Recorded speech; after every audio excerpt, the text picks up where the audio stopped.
तो आप सभी का स्वागत है आज के संडे के सेशन में। तो हम लोग कंटिन्यू करेंगे। नेक्स्ट वर्स हमने लास्ट वर्स किया था 1.15, करेक्ट। अभी पहले अध्याय का 16 से 18 हम लोग करेंगे। ठीक। तो मैं एक बार श्लोक रिसाइट करता हूँ, ट्रांसलेशन और तात्पर्य पढ़ता हूँ, उसके बाद थोड़ा उसके ऊपर डिस्कस करेंगे। अनंत विजयराज कुंतीपुत्रो युधिष्ठिरः नकुलस्य शुभो शमयपुष्पकः काश्यस्य परमेवाश्व शिखण्डी च महारथः धृष्टद्युम्नो विराटस्य सार्थकृष्णाय द्रुपदं तेयाश्य सर्वशक्तिर्यत्तत् सौभद्रस्य महापालः शङ्खारभूः पृथक् पृथक्। इसका ट्रांसलेशन है, हिंदी में मैं पढ़ता हूँ।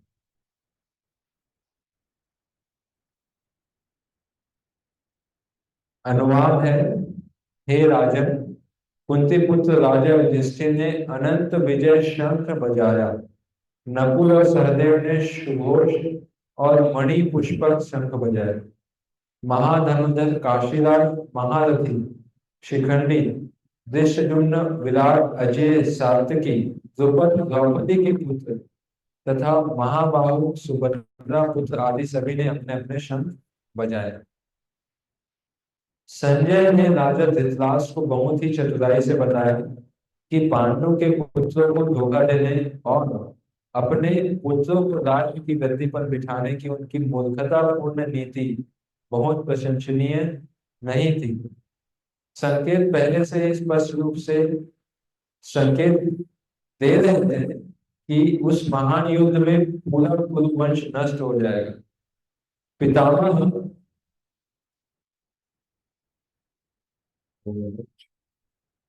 कुरुवंश नष्ट हो जाएगा। पितामह भीष्म से लेकर अभिमन्यु जैसे पुत्रों और अन्य लोगों तक, जिसमें दुनिया के कई राज्यों के राजा शामिल थे, कई राज्यों के राजा शामिल थे, सभी वहां मौजूद थे और सभी का नाश हो गया। राष्ट्र के कारण हुए, क्योंकि उन्होंने अपने पुत्रों द्वारा अपनाई गई नीति को प्रोत्साहित किया।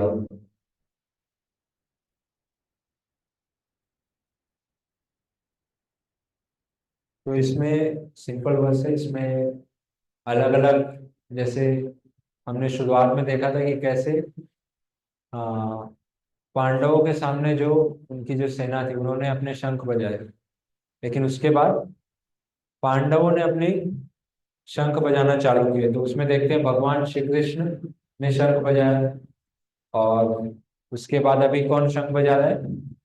युधिष्ठिर महाराज शंख बजा रहे हैं। तो उन्हीं के बारे में, शंखों के बारे में वर्णन है। तो आप लोग को याद है लास्ट क्लास में हम लोगों ने क्या डिस्कस किया था, किस टॉपिक पे डिस्कस किया था? किसी को याद है? आपको याद है? ठीक है, कोई बात नहीं। तो हम अभी डिस्कस कर रहे थे कि कैसे जिस तरफ भगवान होते हैं उस तरफ विजय निश्चित होती है। तो जिस तरफ भगवान रहेंगे उधर विजय निश्चय ही है। और लास्ट क्लास में हम लोगों ने ये भी चर्चा किया था कि कैसे भगवान की सेवा कर सकते हैं। अलग अलग प्रकार से भगवान की सेवा कर सकते हैं, मन से, बुद्धि से, अपने शरीर से, धन से, अलग अलग प्रकार से सेवा कर सकते हैं। तो यहाँ पे देखते हैं कि धृतराष्ट्र जो है, धृतराष्ट्र ने अपने बेटों के द्वारा जैसी उनकी नीति थी उसके हिसाब से उन्होंने डिसीजन लिया। वो अगर चाहते तो बोल भी सकते थे, अपने बेटों को बोल सकते थे कि भगवान कृष्ण इधर है, या पांडवों से हम क्यों दुश्मनी करें, करेक्ट। हम हंसी खुशी भी रह सकते हैं, लेकिन उनके बेटे जो थे, धृतराष्ट्र के बेटे दुर्योधन, वो भगवान कृष्ण के विपरीत थे, और इसीलिए धृतराष्ट्र भी अंधकार में आके वो भी उन्हीं के साथ चलने लगे। तो धृतराष्ट्र का पता है कि उनका अंधे अंधे थे, वो पता है आप लोग को, अंधे थे पता है, वो देख नहीं पाते थे। तो इसीलिए उनकी पत्नी ने भी क्या किया था, उनकी पत्नी ने भी अपने आंखों में पट्टी डाल दिया था। तो पहले के समय में हम देखते हैं कि जो पत्नी होती है और जो पति होता है, जैसे हम वैदिक सभ्यता में देखते हैं कि जो मेल होता है, जो पति होता है, वो पत्नी के लिए भगवान के समान होता है, भगवान के समान ही होता है। ऐसा क्यों? क्योंकि पत्नी ही पति के लिए क्या है, गुरु है। उनके लिए सबसे पहला गुरु कौन है? उनके पति ही होते हैं। ऐसा था वैदिक सभ्यता में कि जो पति होता था वो भगवान के प्रति बहुत ज्यादा शरणागत होता था, बहुत ज्यादा सरेंडर होता था। जो मेल होता था वो बहुत ज्यादा शरणागत होता था, और उनको, मेल को सपोर्ट, फीमेल को सपोर्ट कौन करता था? मेल करता था। तो पत्नी को सपोर्ट पति करता था, और पति भगवान के शरणागत रहता था। और जब पति भगवान के शरणागत है और पत्नी अगर पति के प्रति डेडिकेटेड है, तो ऑटोमेटिकली जो पत्नी है वो भी क्या हो जाएगी? भगवान के प्रति शरणागत हो जाएगी। तो पहले के समय में ऐसा होता था वैदिक सभ्यता में। अभी के समय में हम देखते हैं, चाहे वो मेल हो चाहे फीमेल हो, किसी को आध्यात्मिक जीवन के बारे में कुछ नॉलेज नहीं है, किसी को कुछ नॉलेज नहीं है। तो आज हम बोलते हैं कि आ, पति या पत्नी जो भी हम बोलते हैं वो सिर्फ नाम मात्र है, एक्चुअल में रिलेशन नहीं है। तो अभी सब का पीछे एक सेल्फिश डिजायर होता है, अपना खुद का एक स्वेच्छा होती है, किसी की सुनते नहीं है हम लोग, करेक्ट। और इसीलिए हम देखते हैं समाज में बहुत सारे कलमश जो हैं, बहुत सारे बुराइयां आज समाज में है, वो इसी वजह से।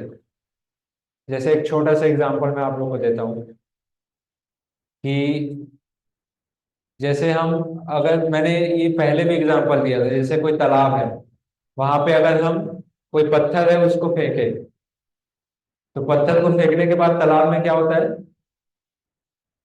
क्या होगा? वेव जनरेट होगा ना, मतलब गोल गोल ऐसा बनते जाता है कि नहीं? और दूसरा पत्थर मैं दूसरी जगह डालूं तो क्या होगा?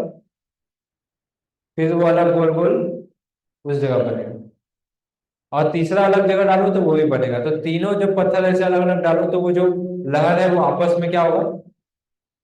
टकराएगा, लहर टकराएगा। लेकिन क्या हो कि अगर मैं तीनों पत्थर जो डाल रहा हूं वो एक ही जगह डाल दूं, सिर्फ सिर्फ एक ही जगह फेंको वो पत्थर, तो क्या होगा? वो जो राउंड बन रहा है वो क्या होते जाएगा? और बड़ा होते जाएगा, बड़ा होते जाएगा। और कोई टकराएगा क्या? नहीं टकराएगा, क्योंकि सेंटर क्या है? एक है, सेंटर अलग नहीं है। मैं एक पत्थर इधर डालूंगा, एक पत्थर उधर डालू तो अलग अलग सेंटर हो जाएगा, करेक्ट।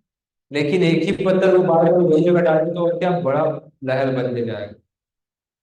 तो वैसे ही समाज में हो, चाहे एक दूसरे के प्रति जो हमारा रिलेशन होता है, जो हमारे रिश्ते होते हैं, उसमें भी हो, तो उसमें भगवान कृष्ण हमारे सेंटर नहीं है, केंद्र बिंदु भगवान नहीं है। और जब केंद्र बिंदु भगवान नहीं होते हैं तो आपस में टकराव होता है। टकराव कैसे होता है? हमारे विचार कुछ और है, दूसरों के विचार कुछ और है। मैं कुछ बोल रहा हूँ, दूसरा कुछ और बोल रहा है। तो मुझे मेरी इच्छाएं पूर्ण करनी है, सामने वाले को अपनी इच्छाएं पूर्ण करनी है। तो हम सभी का एक सेल्फिश डिजायर होता है, करेक्ट। तो रिलेशनशिप भी आजकल एक बिजनेस बन चुका है। बिजनेस ट्रांजैक्शन हो चुका है, तो उसमें इसीलिए टकराव होता है। और जब हमारी इच्छाएं पूर्ण नहीं होती तो हम किसी दूसरे से लड़ लेते हैं या झगड़े होते हैं, समाज में झगड़े हो या घर में झगड़े हो, इसी कारण है क्योंकि भगवान सेंटर नहीं है। तो भगवान जब सेंटर में होते हैं तो झगड़े टकराव नहीं होते। आप लोग को पता है, हम जैसे मंदिर में जाते हैं, हम परिक्रमा करते हैं, तो परिक्रमा करने के पीछे रीजन क्या है? कोई बता सकता है क्यों परिक्रमा करते हैं हम लोग? किसी को पता है? बचपन से हम लोग परिक्रमा करते हैं लेकिन किसी ने कोई पूछा नहीं कि क्यों करते हैं। उसके पीछे क्या रीजन है? 3 बार घूमते हैं ना हम लोग। इसका पीछे यही रीजन है कि हम भगवान से प्रे करते हैं कि हम भगवान हमारे लाइफ में हमेशा सेंटर में रहें, और हम जो भी कार्य कर रहे हैं, जो भी हम कार्य कर रहे हैं, हम घूम फिर रहे हैं, अपना काम कर रहे हैं, खा पी रहे हैं, सो रहे हैं, जो भी कर रहे हैं उसमें हमारा केंद्र बिंदु कौन हो? भगवान। इसीलिए सेंटर में भगवान रहते हैं और हम उनके अगल बगल परिक्रमा करते हैं। तो परिक्रमा करने का ये रीजन है। तो हमारे समाज में यही है कि अभी हम भगवत गीता हमारे घर में, सभी के घर में होती है, लेकिन उसको हम क्या करते हैं? पूजा रूम में रख के उसकी पूजा करते हैं, लेकिन उसको पढ़ते कभी नहीं, है कि नहीं? पूजा हम लोग रोज डेली करते हैं, वो कपड़े में बांध के रखते हैं, अच्छे से रेस्पेक्टफुली रखते हैं, लेकिन हम लोग उसकी सिर्फ पूजा करते हैं, लेकिन उसका रियल बेनिफिट हम लोग नहीं उठा पाते। तो श्रील प्रभुपाद जी ऐसा बोलते थे कि अगर हम भक्ति नहीं कर रहे हैं, अगर हम सिर्फ ज्ञान या कर्म कर रहे हैं और भगवान की भक्ति नहीं कर रहे हैं, तो फिर वो वैसा ही है जैसा एक हनी, हनी को क्या बोलते हैं हिंदी में? हनी मतलब मधु, मधु जो होता है उसका एक बॉटल में आपको दे दो, और उस बॉटल को आप बिना खोले उसको बाहर से ही चाट दो, तो फिर उसका कोई फायदा है? कोई फायदा नहीं। आपने शहद को तो पिया ही नहीं, शहद को तो टेस्ट किया ही नहीं, आप उसको बाहर से ही आपने टेस्ट किया। तो वैसे ही है, अगर हमारे घर में गीता भी है या हम जानते भी हैं लेकिन हम कुछ करते नहीं, तो वैसा ही है कि हम बाहर से उसका शहद को आनंद लेने का प्रयास कर रहे हैं, लेकिन अंदर ने हम सिर्फ चखा है ही नहीं। जब हम इसको फॉलो करेंगे लाइफ में, तब हम एक्चुअल टेस्ट हम कर पाएंगे। तो इसलिए भगवान भी भगवत गीता में बोलते हैं ना, ये यथा माम प्रपद्यन्ते तांस्तथैव भजाम्यहम् मम वर्तमानुवर्तन्ते मनुष्या पार्थ सर्वशः। जो जैसे मेरी शरणागति करेगा मैं वैसे ही उसको, उसके लाइफ में उसकी हेल्प करूंगा। अब हमको जो चाहिए हमारी इच्छा के हिसाब से भगवान हमारी, हमको हेल्प करते हैं। अगर हमारी इच्छा नहीं है तो भगवान हेल्प नहीं करेंगे। तो भगवान आपके सामने है। जैसे कई लोग बोलते हैं कि आ, जैसे मैंने हिरण्यकशिपु का एग्जांपल दिया, तो उसमें प्रहलाद महाराज भगवान को याद किए तो भगवान दीवार से भी आ गए, करेक्ट? तो भगवान सब जगह है, वो हमको पता है सब जगह है भगवान, लेकिन क्या हम भगवान को सब जगह देख पाएंगे? अभी नहीं देख पाएंगे। उसके लिए हमको सेवा करना पड़ेगा, भक्ति करना पड़ेगा। तो धीरे धीरे धीरे धीरे हम जहां पे भी जो, हर जगह भगवान को देख पाएंगे, हमारा वो विजन डेवलप हो पाएगा, जैसे प्रहलाद महाराज का। तो हर जगह हम भगवान को परसीव कर पाएंगे। तो इसीलिए हमको भक्ति करना चाहिए। हरे कृष्ण महामंत्र का जप हमेशा सुबह कुछ समय निकाल के हरे कृष्ण महामंत्र का जप करना चाहिए। तो मैं बता दूं धृतराष्ट्र, तो धृतराष्ट्र कैसे अज्ञान के अंधकार में आके उसने अपने पुत्रों को ऐसी सलाह नहीं दी। भगवान श्री कृष्ण आए थे, भगवान उनके पास ऑप्शन था कौरवों के पास और पांडवों के पास ऑप्शन था कि एक तरफ भगवान कृष्ण है और एक तरफ सेना है। तो पांडवों ने किसको चूज किया?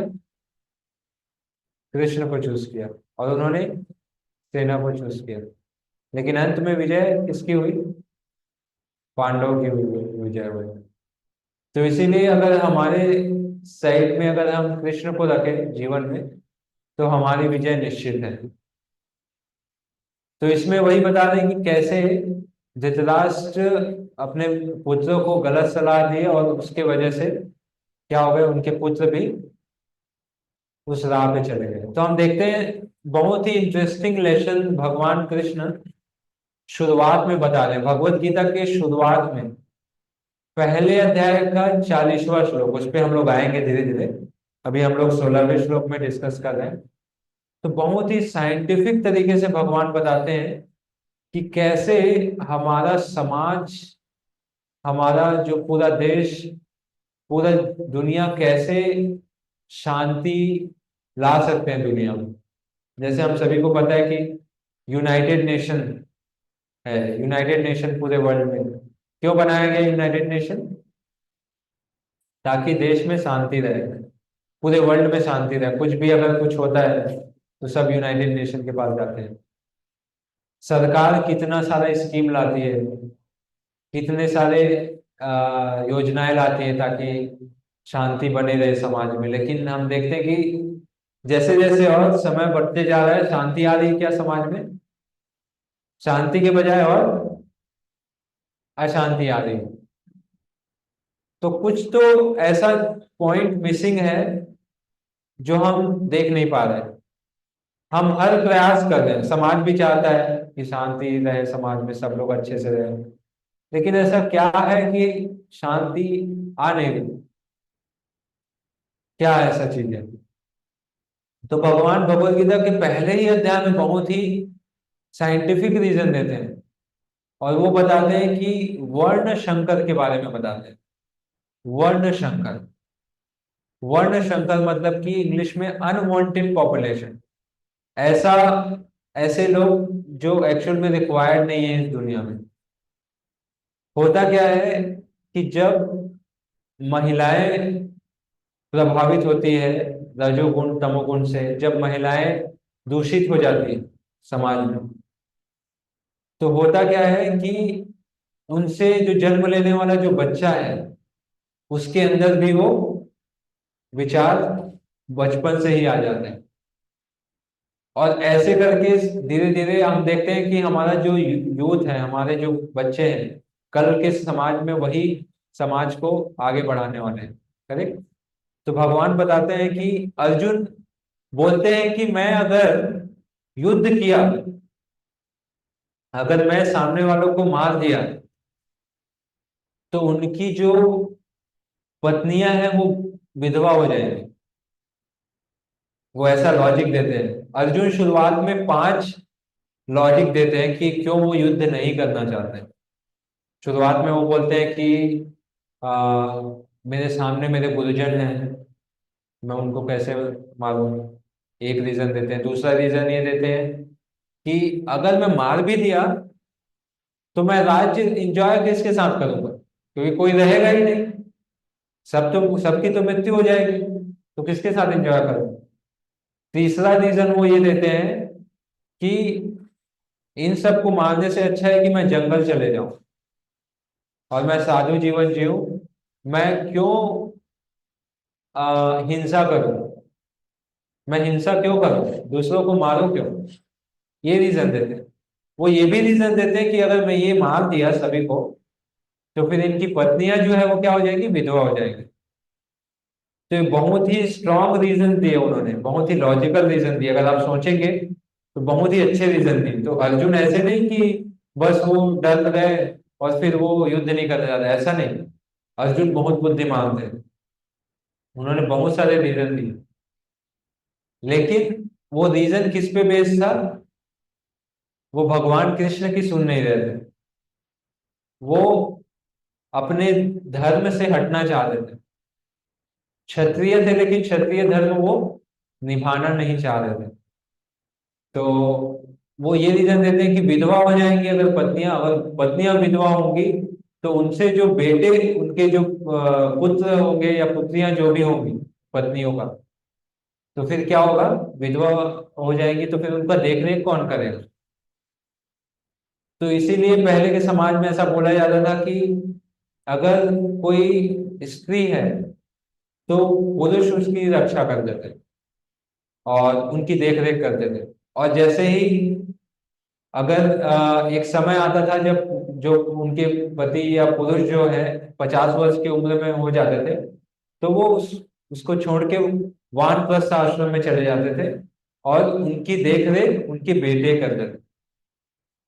तो ऐसा ब्रह्मचारी, गृहस्थ, वानप्रस्थ और सन्यास 4 आश्रम बताए गए। तो इसीलिए अर्जुन बोलते थे कि वो अगर दूषित हो गए तो फिर वर्ण संकर हो गए, तो उनसे जो पॉपुलेशन उत्पन्न होगा वो सब पॉल्यूटेड रहेंगे। और जब पॉल्यूटेड पॉपुलेशन होगा, जब ऐसे बच्चे रहेंगे, तो फिर समाज कैसा होगा, समाज भी दूषित होगा। और आज हम लोग यही देखते हैं कि जो भी आ, एक पेरेंट्स होता है, पेरेंट्स की बहुत बड़ी जिम्मेदारी होती है। तो श्रील प्रभुपाद जी कहते थे कि एक पेरेंट्स की सबसे बड़ी रिस्पॉन्सिबिलिटी ये होती है कि अपने बच्चों को वो भक्ति में लगाए। प्रहलाद महाराज बोलते थे कौमादम आचरण प्राज्ञा, 5 वर्ष की उम्र से भक्ति करना चालू कर देना चाहिए। तो इसीलिए पहले के गुरुकुल में क्या होता था, 5 वर्ष से 25 वर्ष तक जो लोग बच्चे होते थे वो कहाँ जाते थे, गुरुकुल में जाते थे। उसके बाद 25 वर्ष के बाद कुछ बच्चे गृहस्थ आश्रम में जाते थे। उसके बाद वानप्रस्थ, फिर संन्यास। तो जो गुरुकुल में शिक्षा लिया है, उसके बाद वो समाज में जो कुछ भी करेगा, वो समाज को और अच्छा बनाने के लिए करेगा। लेकिन अभी का मॉडर्न एजुकेशन टोटल उल्टा है। जैसे मेरा एक फ्रेंड है, वो भी आईआईटी बॉम्बे में ही एमटेक कर रहा है। तो मैं शुरुआत में, मेरा बहुत ही अच्छा दोस्त है वो स्कूल समय से, तो मैं एक बार उससे चर्चा कर रहा था कि भगवत गीता पढ़ना चाहिए। तो मैं उसको बहुत सारी चीजें बता रहा था कि कैसे अगर हम भगवत गीता पढ़ते हैं तो हमको जो हमारा नेक्स्ट लाइफ होगा, अगर हम भक्ति अच्छे से करेंगे तो नेक्स्ट लाइफ होगा ही नहीं, अगर अच्छे से नहीं भी कर पाए तो हमारा नेक्स्ट लाइफ इंसान का होगा या किसी ऊपर लोक में होगा। फिर से हम कुत्ते बिल्ली नहीं बनेंगे। तो मैं उसको बता रहा था कि इंसान और जानवर के जीवन में डिफरेंस क्या है। तो जानवर जो है, उनके इंद्रियों को भोग के लिए जो कुछ भी उसके मन में आता है वो करते जाता है, करेक्ट। लेकिन इंसान के जीवन में एक पॉजिटिव फैक्टर ये है कि वो सोच सकता है, वो प्रार्थना कर सकता है, वो भक्ति कर सकता है। लेकिन जानवर कर सकते हैं क्या? जानवर को मैं बोलूंगा, कुत्ते को कितने भी बोलूं, लेकिन वो भौ भौ ही करते रहे, करेक्ट, उसको कुछ समझ नहीं आएगा। तो मैं उसको बोला कि ये जानवर का जीवन कितना ज्यादा कष्ट वाला जीवन है, कि वो पूरा अंधकार में रहता है, उसको नहीं पता है कि जीवन क्या है। उसको सिर्फ 4 चीजें चाहिए जानवर को: सोना चाहिए, खाना चाहिए, भोग चाहिए, और एक प्रोटेक्शन चाहिए। जन 4 चीजें हैं जो वो जानवर करता है। वो क्या करता है कि मैथुन क्रिया, खाना, सोना और protection, eating, sleeping, mating and defending, ये 4 चीजें जानवर करता है। उसके ऊपर वो नहीं सोच पाता है, लेकिन इंसान सोच सकता है। इंसान के पास ये पॉजिटिव चीज है। तो मैं उसको बता रहा था कि ये चीजें हैं, हम अगर अभी स्पिरिचुअल प्रैक्टिसेस करेंगे तो हमको नेक्स्ट लाइफ फिर से जानवर का जीवन नहीं मिलेगा। तो फिर उसने मेरे को रिप्लाई दिया कि अगर मुझे कुत्ते का भी शरीर मिल गया तो मेरे लिए अच्छा है। उसका लॉजिक ये था कि कुत्ते का भी शरीर मिल गया तो अच्छी बात है ना, आराम से घूमो फिरो, किसी के भी साथ उपभोग कर लो। और कोई भी चीज खा लो, कहीं भी रह लो, अच्छा जीवन है, कुत्ता भी बन जाऊंगा। मैं बोला सुअर, सुअर भी बन जाने क्या दिक्कत है, मैं तो एंजॉय करूंगा, सुअर का लाइफ भी मैं एंजॉय करूंगा, ऐसा उसका लॉजिक था। सुअर, सुअर को अगर आप गरम गरम हलवा दोगे, हलवा खाएगा सुअर। लेकिन अगर वही स्टूल है, हमारा मल है, तो वो अच्छे से चाव से खाता है। करेक्ट। तो सुअर को कितना भी अच्छा करे, वो मल ही खाएगा। लेकिन इंसान के पास चेतना उसकी हायर लेवल पे है, उसको और हाई कर सकते हैं, उसको पता है कि क्या सही है क्या गलत है, क्या खाना चाहिए, कहाँ पे सोना चाहिए, ये सारी चीजें पता है। तो एग्जाम्पल मैं ये बता रहा हूँ कि अभी मैंने अपने दोस्त का एग्जाम्पल दिया, तो वो बोल रहा था कि कैसे सुअर का जिंदगी भी अच्छा है। तो ये मैं बताना चाह रहा हूँ कि ये मॉडर्न एजुकेशन का प्रोडक्ट है हम लोग। ये जो भौतिक ज्ञान जो हमको मिलता है, हम सभी, मैंने भी भौतिक ज्ञान लिया है, एटलीस्ट कॉलेज तक हम सभी ने पढ़ा है। और इसका रिजल्ट यही होता है कि हमारी बुद्धि जो है वो सूक्ष्म रूप से धीरे धीरे हमारी बुद्धि पूरी भ्रष्ट कर देते हैं। हम सोचते हैं कि हम बहुत बड़े डॉक्टर हैं, बहुत बड़े इंजीनियर हैं या साइंटिस्ट हैं, लेकिन लाइफ का बेसिक फंडा, बेसिक चीजें ही हमको क्लियर नहीं होती। हम कितने भी बड़े एजुकेशनलिस्ट क्यों ना हो, लेकिन हमारी बुद्धि का जो स्तर है अभी भी वो जानवरों जानवरों से भी गए बीते हैं, जानवरों से भी नीचे है। तो यही प्रोडक्ट है मॉडर्न एजुकेशन का, कि हम लोग को लगता है कि कुछ भी करो, कहीं भी करो, कैसे भी करो, कोई दिक्कत नहीं है। सो ये होता है कि हमको पता ही नहीं होता है कि क्या डिफरेंस है, कल्चर क्या है, हमको बेसिक चीजें नहीं पता है। तो इसीलिए अध्यात्म का जो ज्ञान है ये बचपन से ही देना चाहिए, तो हम समझ पाएंगे कि क्या सही है और क्या गलत है। नहीं तो फिर हम भी भौतिक ज्ञान लेते रहेंगे तो फिर हमारी भी वैसे ही स्थिति होगी। तो आजकल लोग वैसे ही, आप देखेंगे अभी, चलो नाला सुपाला वैसे ही है तो उतना शहर वाला इलाका नहीं है, लेकिन आप मुंबई में जाएंगे तो लोगों का थॉट प्रोसेस आप देखेंगे, तो सब नेक्स्ट लाइफ में सब नर्क की ओर जा रहे हैं। तो हम एटलीस्ट प्रयास कर सकते हैं कि हम अपने जीवन को सफल बनाएं और साथ ही साथ लोगों को भी बताएं भगवत गीता के बारे में। अभी देखें कि कितने कम लोग आए हुए हैं, हम प्रयास करें कि और से ज्यादा लोग इस कक्षा में आए, भगवत गीता के बारे में जानें और अपने जीवन में उसको उतारें। तब हम एटलीस्ट इंसान के प्लेटफॉर्म पे आएंगे, उसके बाद हम भक्ति करेंगे। तो बस एक लास्ट छोटा सा मैं एग्जांपल दूंगा और फिर हम क्लास एंड करेंगे। तो एक जैसे मैथमेटिक्स में भी हम पढ़ते हैं कि, एक एग्जांपल देता हूँ। जैसे मैंने बताया कि जो जानवर होता है चार चीजें करता है: ईटिंग, स्लीपिंग, मेटिंग, डिफेंडिंग। सोना, खाना, भोग करना, और एक प्रोटेक्शन चाहिए, डिफेंस चाहिए। तो अगर हम देखें तो आज समाज में हम भी ये चार चीजें ही कर रहे हैं जो जानवर कर रहे हैं। हम भी, हमारा लाइफ का पूरा फोकस इन चारों चीजों पर ही है, अगर आप ध्यान से देखें तो। लेकिन हम लोग जानवरों से भी नीचे हैं। क्यों नीचे हैं? क्योंकि हम भी खाना खाते हैं, जानवर रोड पे खा रहे हैं, लेकिन हम आराम से आलीशान बंगले में, घर पे आराम से खाते हैं। लेकिन कैसा खा रहे हैं? वही खा रहे हैं बाहर की चीजें, भगवान को हम भोग नहीं लगाते हैं, बाहर की चीजें खा रहे हैं, चिकन खा रहे हैं, मटन खा रहे हैं, और अच्छे से खा रहे हैं। जानवर तो सूखा सूखा जो उसको मिल गया मिल गया, हम लोग उसको और अच्छे से खा रहे हैं, एंजॉय कर रहे हैं।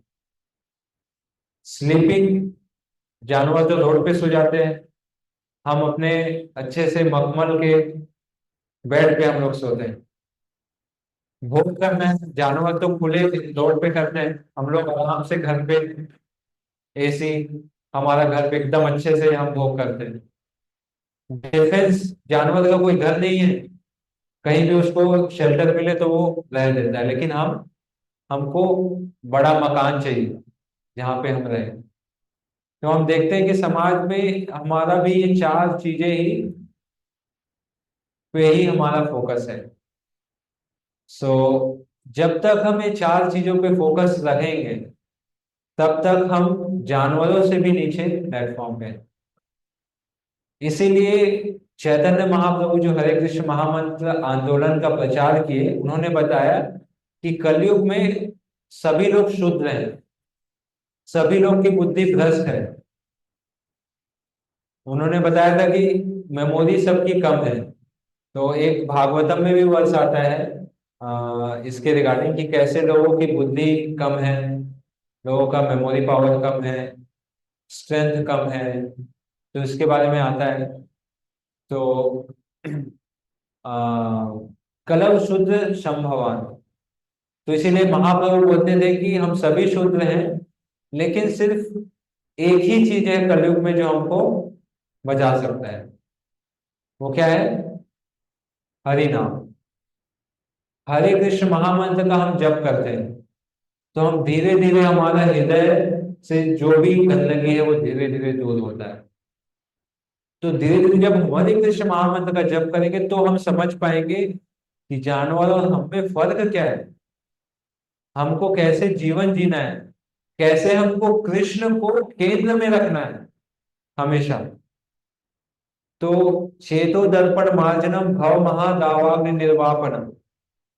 चेतो दर्पण मार्जनम, ये जो चित्त है इसका मार्जन करना है, इसको जैसे बर्तन घिसते हैं ना, वैसे ही इस हृदय में जो मन है उसको धीरे धीरे साफ करना है हरे कृष्ण महामंत्र का जप करके। तो जैसे जैसे हम जप करते जाएंगे धीरे धीरे, तो हमारे हृदय से जो भी कल्मश है वो क्या होते जाएगा? दूर होते जाएगा। तो इसीलिए चैतन्य महाप्रभु ने हरे कृष्ण महामंत्र का आंदोलन फैलाया। और इसका हम एग्जाम्पल देख सकते हैं। श्रील प्रभुपाद जी जब अमेरिका गए थे, श्रील प्रभुपाद जी जब अमेरिका गए थे, तो वहां पे जो विदेशी लोग थे अमेरिका में, वो लोग ऐसे थे, हिपीस आंदोलन चल रहा था, हिपी मूवमेंट चल रहा था। उस समय वो लोग कपड़े भी नहीं पहनते थे, नग्न रहते थे, नग्न रहते थे, कपड़े भी नहीं पहनते थे और ऐसे ही भोग कर रहे हैं। ऐसी हालत थी, और उस हालत में प्रभुपाद ने उनको प्रचार किया। उन्होंने प्रचार कैसे चालू किया, किसी को पता है? टॉम्किंस स्क्वायर पार्क जो न्यूयॉर्क में है, वहां से अपना प्रीचिंग प्रचार चालू किया श्रील प्रभुपाद जी ने। यहाँ पे प्रभुपाद जी की गीता होगी तो उसमें प्रभुपाद जी का फोटो आप देख सकते हैं। जी, प्रभुपाद जी सभी जानते हैं, श्रील प्रभुपाद कौन है? इस्कॉन के संस्थापकाचार्य हैं। इस्कॉन को उन्होंने ही चालू किया था 1966 में, अमेरिका में ये मूवमेंट चालू किया। तो हिपीज को उन्होंने सिर्फ हरे कृष्ण महामंत्र जप करके चालू किया ये मूवमेंट। तो वो नग्न है, उनको कुछ नहीं पता है, पूरे भौतिक चीजों में लिप्त है। उनको सिर्फ हरे कृष्ण महामंत्र जप करके उन्होंने प्रचार किया। और आज हम देखते हैं कि वही हिपीज आज बड़े बड़े सन्यासी हैं, और आज पूरे देश दुनिया में प्रचार कर रहे हैं। आप देखेंगे कि उन्होंने बहुत जगह प्रचार किया है, और बहुत बड़े बड़े लोगों को उन्होंने इस हरे कृष्ण आंदोलन आंदोलन में जोड़ा है। तो हम देख सकते हैं कि जब म्लेच्छ ऐसे लोग जब इतना कुछ प्रगति कर सकते हैं, तो हम तो भारत के रहने वाले हैं, हम तो बचपन से ही ये चीजें करते आ रहे हैं। तो अगर हम ये करें तो हम कितने प्रगति कर सकते हैं। तो धीरे धीरे हमारा भी हृदय कलमश से दूर होगा। तो ये शुरुआत है हरे कृष्ण महामंत्र जप। जब धीरे धीरे हम महामंत्र का जप करते जाएंगे, तो धीरे धीरे हृदय में जो कलमश है वो दूर होते जाएगा, और एक समय आएगा जब हमारा हृदय पूरी तरीके से शुद्ध हो जाएगा, और फिर हमको वापस से इस दुनिया में जन्म लेना नहीं पड़ेगा। फिर हम डायरेक्ट भगवान कृष्ण के धाम में जाएंगे और भगवान कृष्ण के साथ एंजॉय करेंगे। अभी हम अपने लिए एंजॉय करते हैं, जब हमारा हृदय शुद्ध हो जाएगा तो हम किसके लिए एंजॉय करेंगे? भगवान के लिए एंजॉय करेंगे। तो हम देखते हैं कि भक्त लोग, हम लोग भी खाते हैं, हम लोग भी सोते हैं। कोई बोल सकता है ना, श्रील प्रभुपाद जी को भी उनके बहुत सारे आलोचन करता है, वो बोलते थे कि आप भी तो खाते हो, आप भी तो बड़ी बड़ी गाड़ियों में घूम रहे हो, तो आप तो सन्यासी हो, आप ऐसा क्यों करते हो? तो श्रील प्रभुपाद जी बोलते थे कि मैं जो भी कुछ कर रहा हूँ, ये मैं किसके लिए कर रहा हूँ? भगवान के लिए कर रहा हूँ। तो ये डिफरेंस है हम में और एक भक्त में। तो प्रभुपाद जी बोलते थे अगर आप मेरे को पूरा एक बंगलो भी दोगे तो मैं उसको स्वीकार नहीं करूंगा, ऐसा मैं नहीं बोलूंगा, मैं उसको रिजेक्ट नहीं करूंगा, मैं लूंगा और उसको मंदिर बनाऊंगा, ऐसा बोलते हैं। इसी को बोलते हैं युक्त वैराग्य। वैराग्य किसके लिए? भगवान के लिए। करेक्ट। तो खाना भी खाना है, अच्छे से पकवान बनाइए, लेकिन पहले उसको भगवान को चढ़ाइए, उसके बाद खाइए। घूमने जाना है, नाचना है, गाना है, हमारे हरे कृष्ण मंदिर में जाइए, जुहू में जाइए और जी भर के नाचिए। नाचने से कोई मना ही नहीं। तो जो कुछ भी हम कर रहे हैं, हमको ये सीखना है कि कैसे हमको भगवान को केंद्र में रखना है। जो धृतराष्ट्र भूल गए थे, या धृतराष्ट्र ने गलती की थी, और जब उन्होंने ये गलती की तो उसका फल सिर्फ उन्होंने नहीं भुगता, बल्कि उनके सारे पुत्रों ने भी, पूरी फैमिली ने भी उसका फल भुगता। तो इसीलिए हमको भी हरे कृष्ण महामंत्र का जप करना चाहिए, और धीरे धीरे भगवान कृष्ण को कैसे हम केंद्र में रख सके ये प्रयास करना चाहिए। भगवत गीता पढ़ना चाहिए हमको, और भी लोगों को हमको बताना चाहिए। तो धीरे धीरे हम भी भगवान के प्रिय होंगे। ठीक है। हरे कृष्णा। बहुत बहुत धन्यवाद।